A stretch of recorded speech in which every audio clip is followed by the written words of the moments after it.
wabarakatuh. Puji syukur kita ucapkan kehadirat Allah Subhanahu wa taala. Alhamdulillahilladzi hadana li hadza wa ma kunna linahtadiya laula an hadanallah. Asyhadu an la ilaha illallah wa asyhadu anna Muhammadar Rasulullah.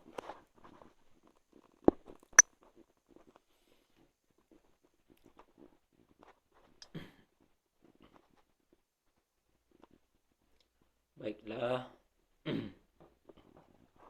untuk Jumat kali ini pengajian kita membahas tentang Al-Fatihah. Kenapa Al-Fatihah? Karena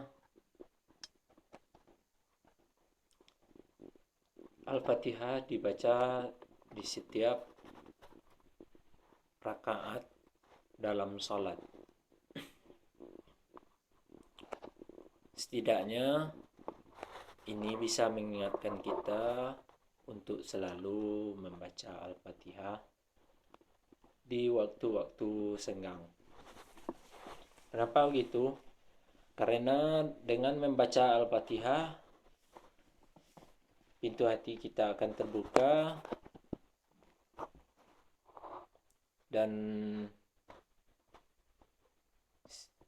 setidaknya kita selalu ingat kepada Allah. A'udzu billahi minasyaitonir rajim.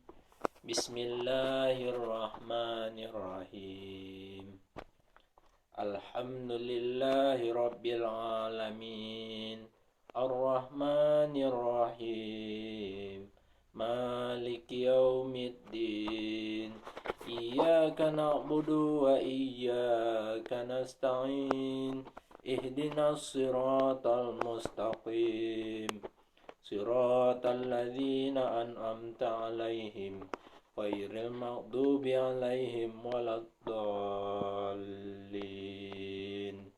Amin. Yang artinya, dengan menyebut nama Allah yang Maha Pengasih lagi Maha Penyayang.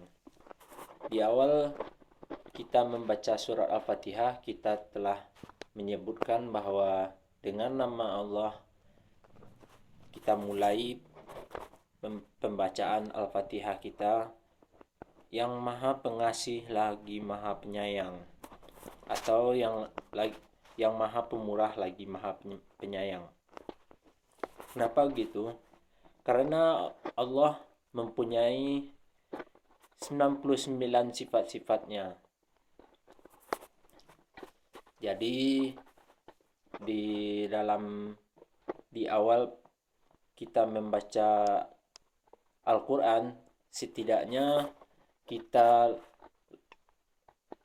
mulai dengan Bismillah, dengan lantang, supaya kita dapat mengingat bahwa Allah itu Maha Pengasih lagi Maha Penyayang. Lanjut ke ayat yang kedua. Segala puji bagi Allah, Tuhan semesta alam. Di sini kita juga mengungkapkan bahwa Allah itu Tuhan semesta alam. Segala puji baginya. Hanya untuk Allah lah pujian itu yang pantas. Lanjut ayat yang ketiga. Maha Pemurah lagi Maha Penyayang. Allah itu Maha Pemurah lagi Maha Penyayang. Itu yang tersirat dari ayat yang ketiga. Ayat keempat, yang menguasai hari pembalasan.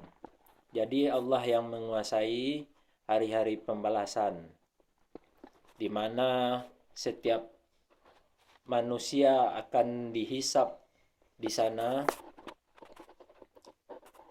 dan akan ditentukan dia mendapatkan surga atau neraka.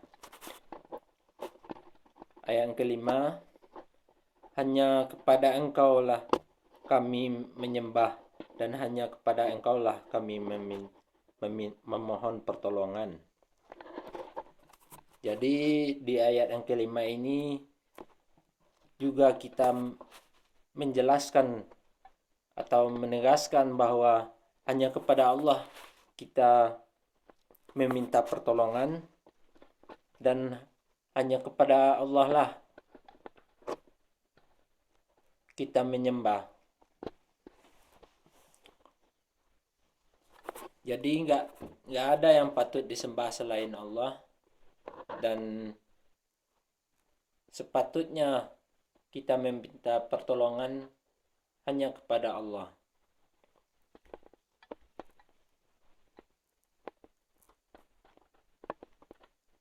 Ya, ayat yang ke-6, tunjukilah kami jalan yang lurus. Di sini kita juga meminta kepada Allah untuk ditunjuki jalan yang lurus, jalan kebenaran, jalannya yang diberikan oleh Allah. Ayat yang ke-7, yaitu jalan orang-orang yang telah Engkau anugerahkan nikmat kepada mereka, bukan jalan mereka yang dimurkai dan bukan pula mereka yang sesat.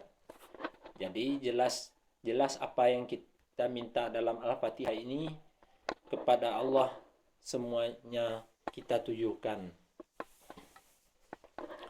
Apa intisari dari Al-Fatihah ini yang bisa kita pegang selalu? Di sini ada beberapa di setiap ayat ada diberi tanda tafsiran.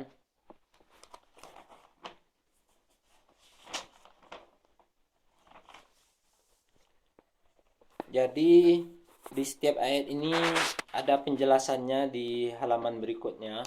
Jadi yang saya bisa jelaskan hanya sedikit tentang ayat pertama, yaitu menyebut nama Allah.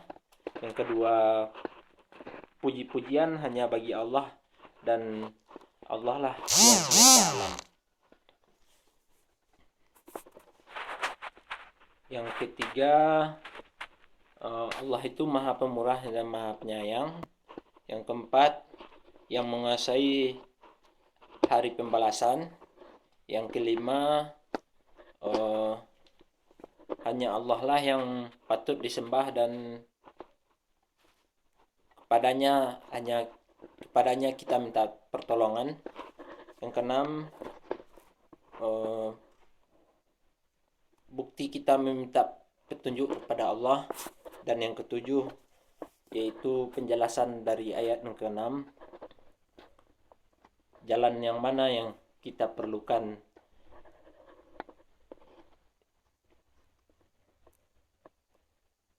agar ditunjuki oleh Allah. Sekian dulu, terima kasih. Assalamualaikum warahmatullahi wabarakatuh.